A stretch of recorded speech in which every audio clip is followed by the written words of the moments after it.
महावाक्यों के अर्थ पर विचार तथा सन्यासियों के योग पट्ट का प्रकार। स्कंद जी कहते हैं, मुने अब महावाक्य प्रस्तुत किए जाते हैं। 1. प्रज्ञान ब्रह्म। 2. अहम ब्रह्मास्मि। 3. तत्वमसि। 4. अयम आत्मा ब्रह्म। 5. ईशावास्यमिदं सर्वम्। 6. प्राणोस्मि। 7. प्रज्ञानात्मा। 8. यदेह तद्मूत्र तदन्विह। 9. अन्यदेव तद्विदिता तथो अविदिता दधि। 10. एष तम आत्मान्तयामृतः। 11. स यश्चायं पुरुषो यश्चासावादित्ये स एकः। 12. अहमस्मि परम ब्रह्म परात् परम्। 13.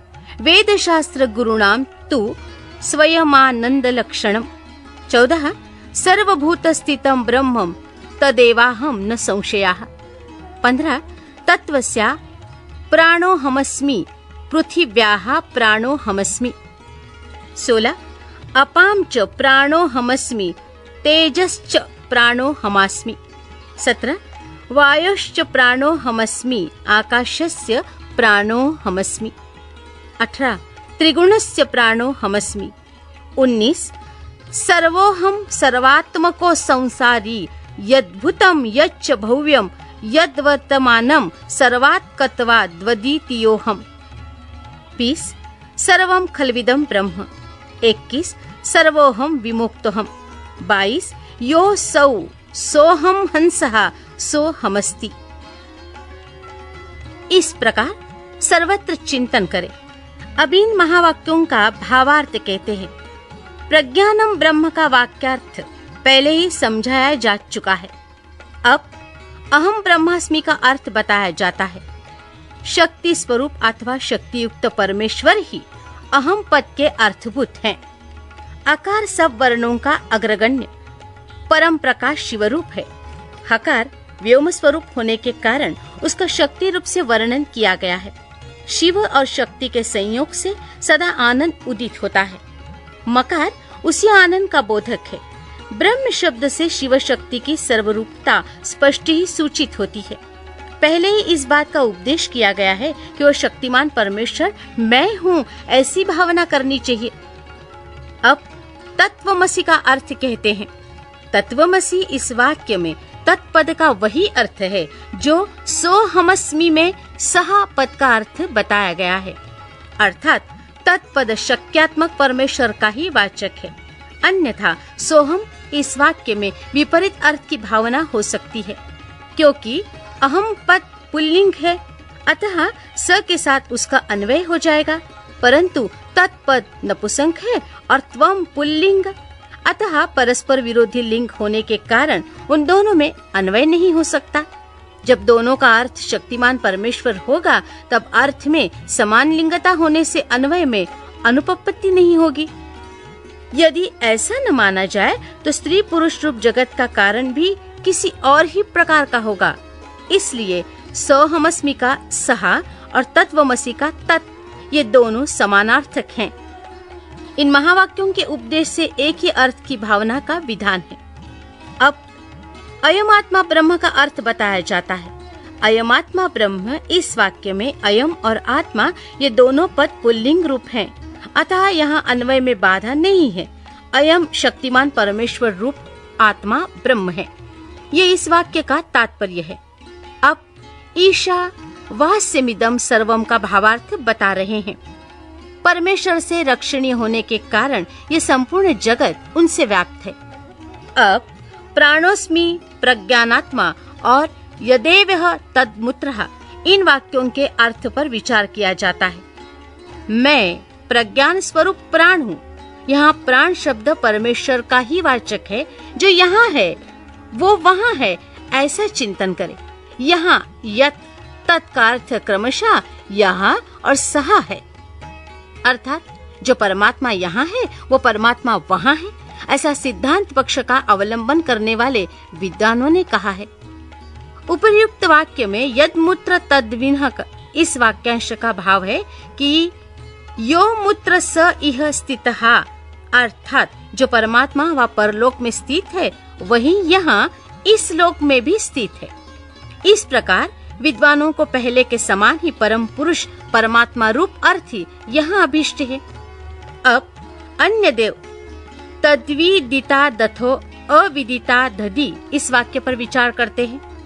मुने, अन्य देव तद्विदिता दथो अविदिता दधि इस वाक्य में जिस प्रकार फल की भी विपरीतता की भावना होती है उसे यहाँ बताता हूँ, सुनो। विदितात ये पद अयथा विदितात के उन्हीं का इन समस्त उत्कृष्ट गुणों से नित्य संबंध है। अपने और पराये के भेद सतात के अर्थ में प्रवृत्त हो सकता है, वो विदित से भिन्न है, अर्थात जो असम्यक रूप से ज्ञात है उससे भिन्न है। इसी प्रकार जो यथार्थ रूप से विदित नहीं है उससे भी पृथक है। इस कथन से ये निश्चित होता है कि मुक्ति रूप फल की सिद्धि के लिए कोई और ही तत्व है जो विदित से पर है, परंतु जो आत्मा है वो सर्वरूप है, वो किसी से अन्य नहीं हो सकता। अतः आत्मा या ब्रह्म आदि पद पूर्ववत शक्तिमान परमेश्वर शिव के ही बोधक है, ये मानना चाहिए। अब एषत आत्मा तथा यश्चायम पुरुषे इन दो वाक्यों के अर्थ पर विचार किया जाता है। ये तुम्हारा अंतर्यामी आत्मा है जो स्वयं ही अमृत स्वरूप शिव है। ये जो पुरुषों में शंभु है वही सूर्य में भी स्थित है। इन दोनों में कोई भेद नहीं है। जो पुरुष में है वही आदित्य में है। इन दोनों में पृथकता नहीं है, वो तत्व एक ही है। उसी को सर्वरूप कहा गया है। पुरुष और आदित्य इन दो उपाधियों से युक्त जो अर्थ किया जाता है वो औपचारिक है। उन शंभुनाथ को सब श्रुतियां हिरण्य में बताती हैं। हिरण्य वाहने नमः, इसमें जो बाहु शब्द है वो सब अंगों का उपलक्षण है, अन्यथा उसे हिरण्यपति कहना किसी भी यत्न से संभव नहीं होता। छांदोग्योपनिषद में जो ये श्रुति है, य एषोन्तरादित्ये हिरण्यमयः पुरुषो दृश्यते हिरण्यश्म श्रुहिरण्यकेशः आपरणखात् सर्व एवं सुवर्णः। इसके द्वारा आदित्य मंडलांगत पुरुष को सुवर्ण में दाढ़ी मूछों वाला, सुवर्ण सदृश केशों वाला तथा नख से लेकर केशाग्र भाग पर्यंत सारा का सारा सुवर्ण में प्रकाश में ही बताया गया है। अतः वह हिरण्य में पुरुष साक्षात शंभु ही है। अब अहमस्मि परम ब्रह्म परा परा परात्मरम इस वाक्य का तात्पर्य बताता हूँ, सुनो। अहम पद के अर्थभूत सत्यात्मा शिव ही बताए गए हैं। वे ही शिव मैं हूँ ऐसी वाक्यार्थ योजना अवश्य होती है। उन्हीं को सबसे उत्कृष्ट और सर्वस्वरूप परब्रह्म कहा गया है। उसके तीन भेद हैं, पर, अपर तथा परात्पर। रुद्र, ब्रह्मा और विष्णु, ये तीन देवता श्रुति ने ही बताए हैं। यही क्रमशः पर, अपर तथा परात्पर रूप है। इन तीनों से भी जो श्रेष्ठ देवता हैं वे शंभु परब्रह्म शब्द से कहे गए हैं।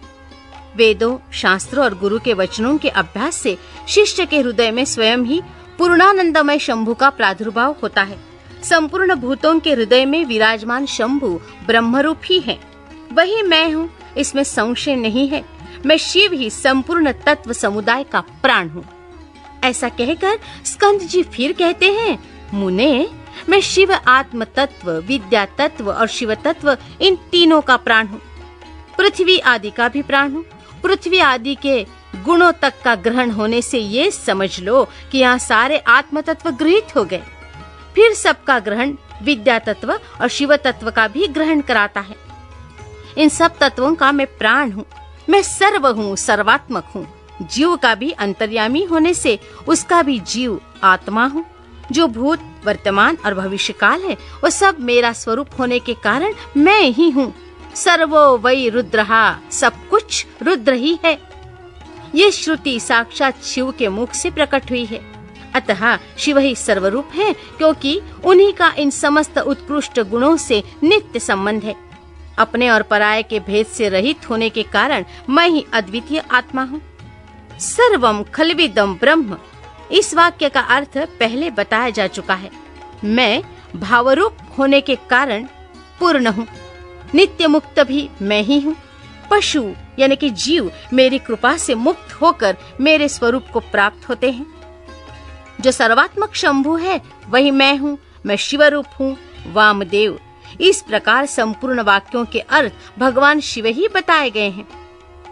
ईशावास्योपनिषद की श्रुति के 2 वाक्यों द्वारा प्रतिपादित अर्थ साक्षात शिव की एकता का ज्ञान प्रदान करने वाला होता है।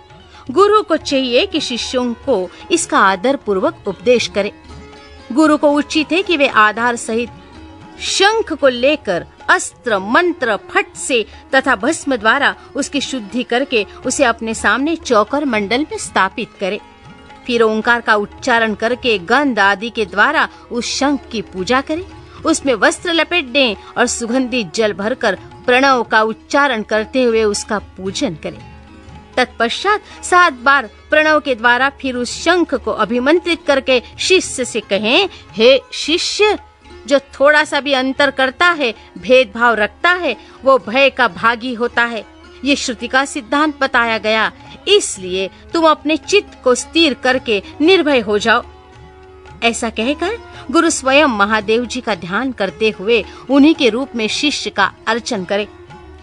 शिष्य के आसन की पूजा करके उसमें शिव के आसन और शिव की मूर्ति की भावना करे। फिर सिर से पैर तक सद्यो जातादि 5 मंत्रों का न्यास करके मस्तक, मुख और कलाओं के भेद से प्रणव की कलाओं का भी न्यास करे। शिष्य के शरीर में 38 मंत्र रूपा प्रणव की कलाओं का न्यास करके उसके मस्तक पर शिव का आवाहन करे। तत्पश्चात स्थापनी आदि मुद्राओं का प्रदर्शन करे। फिर अंगन्यास करके आसन पूर्वक 16 उपचारों की कल्पना करे। खीर का नैवेद्य अर्पण करके ओम स्वाहा का उच्चारण करे। कुल्ला और आचमन कराए।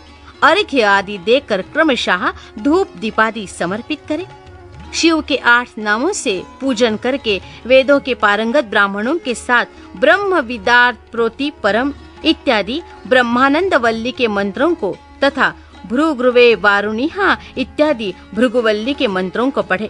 तत्पश्चात यो देवानां प्रथमं पुरस्तात् से लेकर तस्य प्रकृति लीनस्य यहाँ परः स महेश्वराः तक महानारायणोपनिषद के मंत्रों का पाठ करे। इसके बाद शिष्य के सामने कहार आदि की बनी हुई माला लेकर खड़े हो गुरु शिव निर्मित पांचासिक शास्त्र के सिद्धि स्कंद का धीरे धीरे जप करे। अनुकूल चित्त से पूर्णोहम इस मंत्र तक का जप करके गुरु उस माला को शिष्य के कंठ में पहना दे। तदनंतर ललाट में तिलक लगाकर संप्रदाय के अनुसार उसके सर्वांग में विधिवत चंदन का लेप कराए। तत्पश्चात गुरु प्रसन्नता पूर्वक श्रीपाद युक्त नाम देकर शिष्य को छत्र और चरण पादुका अर्पित करे। उसे व्याख्यान देने तथा आवश्यक कर्म आदि के लिए गुरुवारसन ग्रहण करने का अधिकार दे। फिर गुरु अपने उस शिव रूपी शिष्य पर अनुग्रह करके कहे, तुम सदा समाधिस्थ रहकर मैं शिव हूँ इस प्रकार की भावना करते रहो। योग कहकर वो स्वयं शिव को नमस्कार करे। फिर संप्रदाय की मर्यादा के अनुसार दूसरे लोग भी उसे नमस्कार करे। उस समय शिष्य उठकर गुरु को नमस्कार करे। अपने गुरु के गुरु को और उनके शिष्यों को भी मस्तक झुकाए। इस प्रकार नमस्कार करके सुशील शिष्य जब मौन और विनीत भाव से गुरु के समीप खड़ा हो, तब गुरु स्वयं उसे इस प्रकार का उपदेश दे, बेटा, आज से तुम समस्त लोकों पर अनुग्रह करते रहो। यदि कोई शिष्य होने के लिए आए तो पहले उसकी परीक्षा कर लो, फिर शास्त्र विधि के अनुसार उसे शिष्य बनाओ। राग आदि दोषों का त्याग करके निरंतर शिव का चिंतन करते रहो। श्रेष्ठ संप्रदाय के सिद्ध पुरुषों का संग करो, दूसरों का नहीं। प्राणों पर संकट आ जाए तो भी शिव का पूजन किए बिना कभी भोजन न करो। गुरु भक्ति का आश्रय ले सुखी रहो, सुखी रहो। मुनीश्वर वामदेव, तुम्हारे स्नेहवश अत्यंत गोपनीय होने पर भी मैंने ये योग पट्ट का प्रकार तुम्हें बताया है। ऐसा कहकर स्कंद ने यतियों पर कृपा करके उनसे सन्यासियों के क्षौर और स्नान विधि का वर्णन किया।